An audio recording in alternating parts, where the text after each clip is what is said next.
नमस्कार, जोहार द भारत मित्र देख रहे हैं आप। मेरा नाम अभिषेक भारती है। कैसे हैं आप लोग? असल में आज मैं आया हूं एक बालू की खबर लेकर के। अपनी स्पेशलिटी है भाई, तो जो कोई नहीं बताएगा वही तो हम बताएंगे आपको। असल में आज गोड्डा के एक मित्र मिले और उन्होंने जो गणित समझाया, फिर हमने उसमें रिसर्च करी तो बहुत सारी चीजें सामने आई। देखिए, गोड्डा में कुछ दिनों पहले पोड़ैयाहाट के विधायक प्रदीप यादव, कांग्रेस विधायक दल के नेता है, उन्होंने घाट के बारे में बताया था, सनातन घाट। अब सनातन घाट के बारे में बताया तो चर्चा तेज हो गई, क्या है ये सनातन घाट। तो आज इसी सनातन घाट की कुछ डिटेल्स लेकर के आए हैं, आपको बड़ा आश्चर्य होगा। तो खैर, इस सनातन घाट में प्रदीप यादव ने चिट्ठी लिखी। तो संजय यादव ने उसका जवाब दिया। मंत्री है संजय यादव, चूंकि गोड्डा विधानसभा क्षेत्र का मामला है तो संजय यादव ने जवाब दिया। पूर्व विधायक अमित मंडल ने भी इसमें आ गए और फिर जम के घमासान हुआ। खैर, तो जब आपने इन खबरों को देखा होगा तो कुछ कुछ चीजें आपको पता चली होंगी। प्रदीप यादव की चिट्ठी, संजय यादव का जवाब,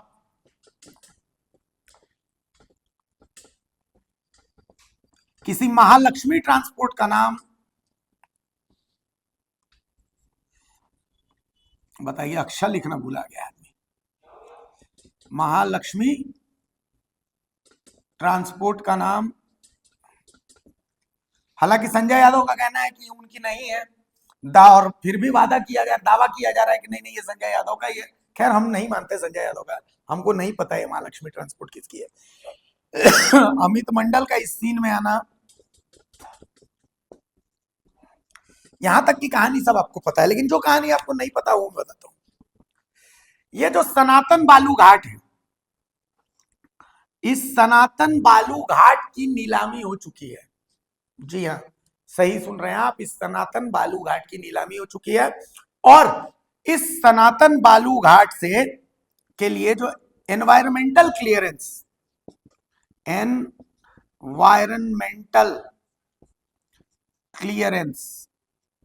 ये जो एनवायरमेंटल क्लियरेंस होता है, ये केंद्र सरकार देती है।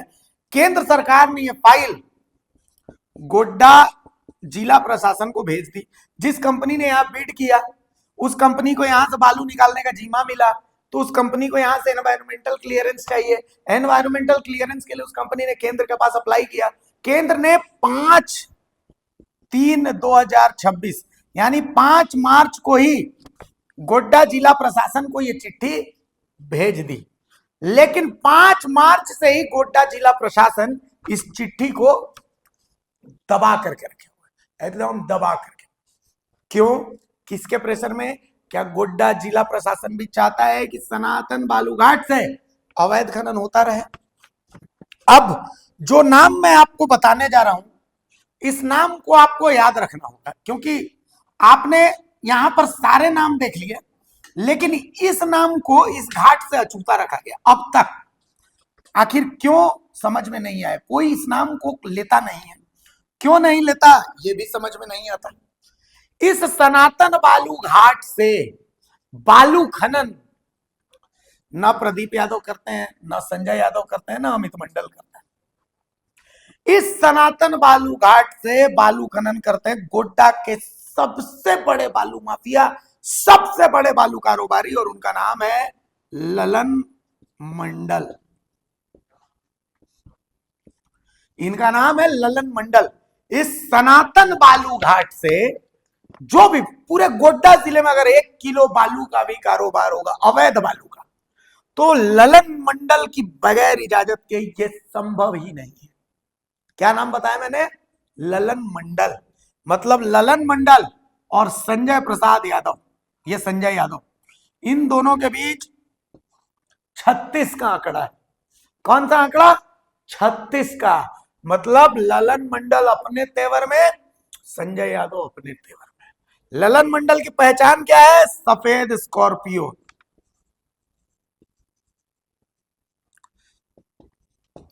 ललन मंडल की पहचान है सफेद स्कॉर्पियो और सिंह जी लाइन होटल।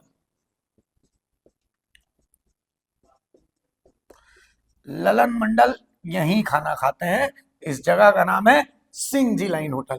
लल्लन मंडल नहीं चाहेंगे तो इस घाट से एक बोरा बालू, एक मुट्ठा बालू कोई नहीं ले जा पाएगा। लड़ाई यहीं पर है। खैर, अभी की कहानी में बता दूं कि प्रदीप यादव ने जब चिट्ठी लिखी तो सनातन बालू घाट से बालू की चोरी बंद हो गई। कुछ दिन बंद हुई, लेकिन 3 दिन पहले फिर से यहां पर ट्रायल शुरू हुआ।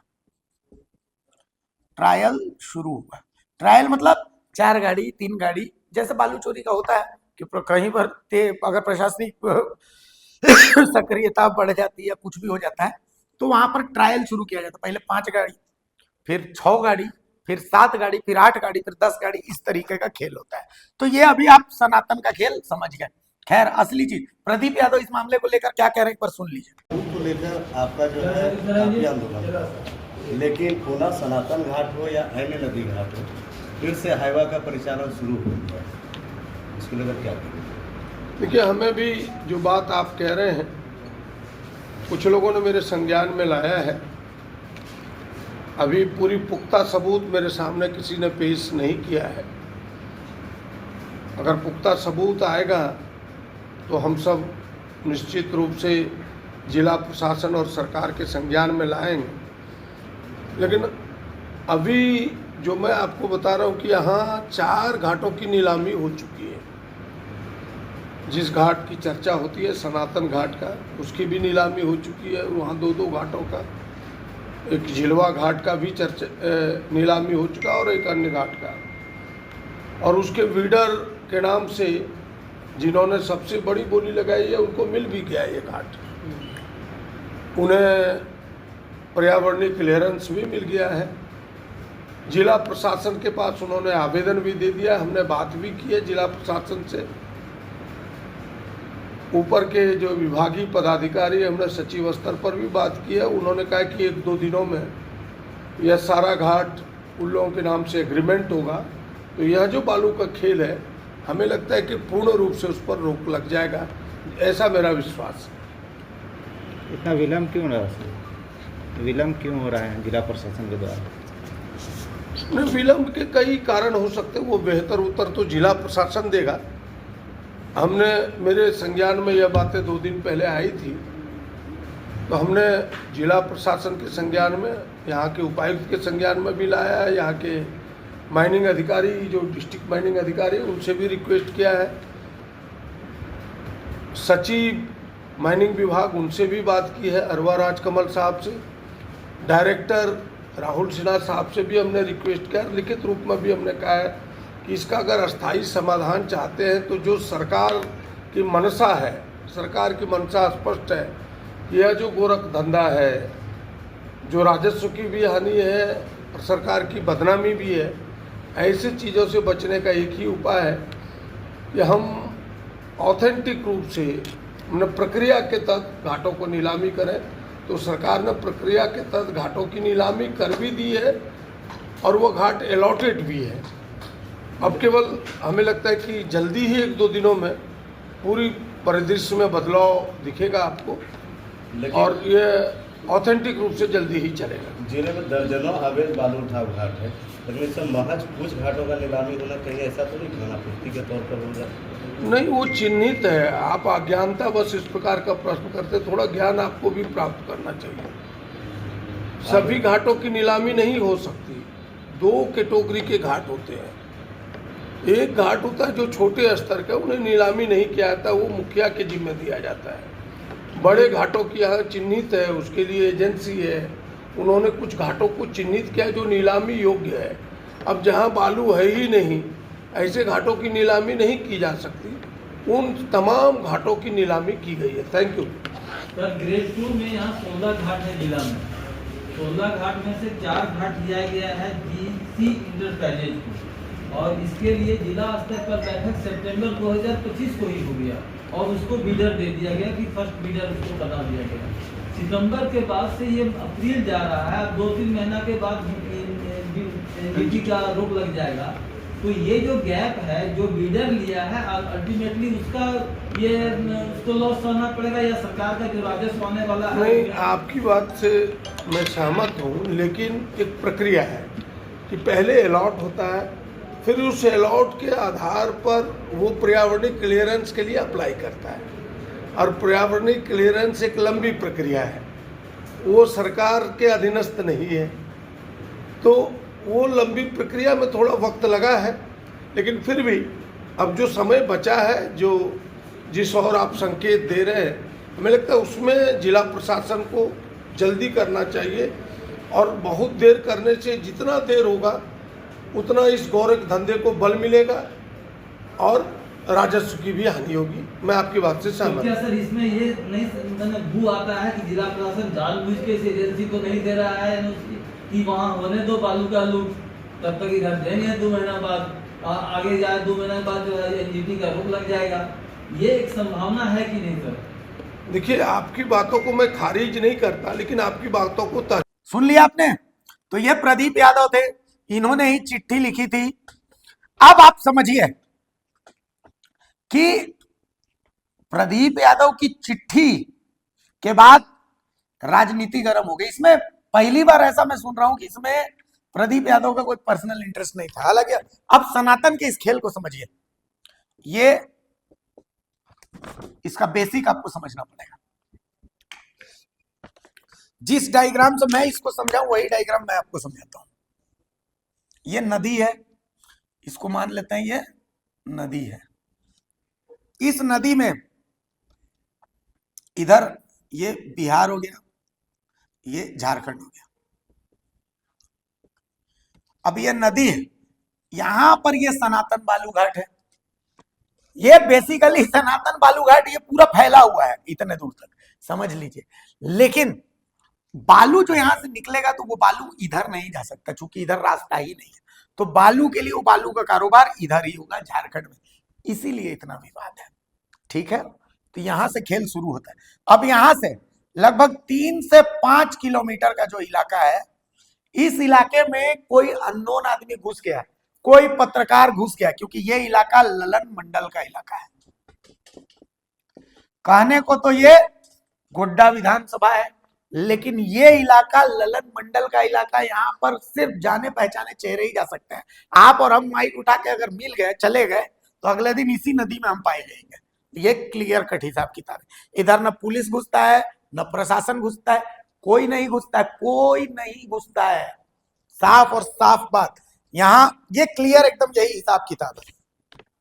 तो कुल मिलाकर के यहीं से बालू की लोडिंग अनलोडिंग चालू होती है। सारा बालू का खेल इसी इलाके से चलता है, बालू की चोरी का खेल। इधर न प्रशासन घुसता है, न पुलिस घुसती। घुसने के लिए ललन मंडल की परमिशन चाहिए। सारे खेल में ललन मंडल को बिल्कुल दूर रखा गया है, क्योंकि ललन मंडल ना बीजेपी के हैं, ललन मंडल ना जेएमएम के हैं, ललन मंडल ना कांग्रेस के हैं, ललन मंडल ना आरजेडी के हैं। ललन मंडल बालू माफिया और सबके उतने ही। संजय यादव से थोड़ा सा 36 का आंकड़ा इनका चलता है। खैर, अब आते हैं एक गाड़ी पर जिसका नाम है महालक्ष्मी। सबसे बड़ा जो दावा है, सवाल है कि ये महालक्ष्मी है किसकी, ये महालक्ष्मी ट्रांसपोर्ट किसका है। और इस महालक्ष्मी ट्रांसपोर्ट की गाड़ियों को आखिर पूरा, चाहे पाकुड़ जिला प्रशासन है, चाहे दुमका जिला प्रशासन है, चाहे साहेबगंज जिला प्रशासन है, चाहे गोड्डा जिला प्रशासन है, ये क्यों नहीं रोकता है? आखिर कौन सा पावरफुल आदमी के है? सूत्र बताते हैं कि भाई संजय यादव जो है, संजय यादव कहते हैं कि नहीं मेरा नहीं है, तो किसका है? हालांकि सूत्र ये कहते हैं कि भाई संजय यादव के 2 साले हैं, उन सालों का ये जो है महालक्ष्मी, हालांकि हमें इसकी जानकारी नहीं है, ये सब सूत्रों के हवाले से खबर है, कंफर्मेशन कुछ भी नहीं है। तो महालक्ष्मी किसकी है इसके बारे में नहीं पता। अच्छा, इस महालक्ष्मी का खेल भी देखिए निराला है। ये जो महालक्ष्मी ट्रांसपोर्ट है, महालक्ष्मी, इनकी 15 से 20 गाड़ियां हैं जो मेन महालक्ष्मी की है। उन गाड़ियों को कोई नहीं पकड़ता। इसके अलावा मान लिया 10 चक्का, 12 चक्का, 14 चक्का जो भी गाड़ी है आपकी, उसमें आपके अगर महालक्ष्मी लिखवाना है तो उसके लिए आपको इस महालक्ष्मी के पीछे जो सिंडिकेट है, उस सिंडिकेट को आपको पैसा देना पड़ेगा। इस महालक्ष्मी को लिखने के लिए आपको कुछ पैसा देना पड़ेगा।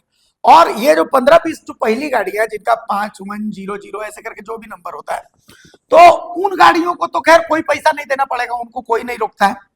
बाकी जो दूसरा, चूंकि एक लिस्ट तैयार होती है कि महालक्ष्मी की गाड़ियों का नंबर ये सीरियल नंबर से फोटोकॉपी या व्हाट्सएप पर हर थाने में सर्कुलेट हो जाता है।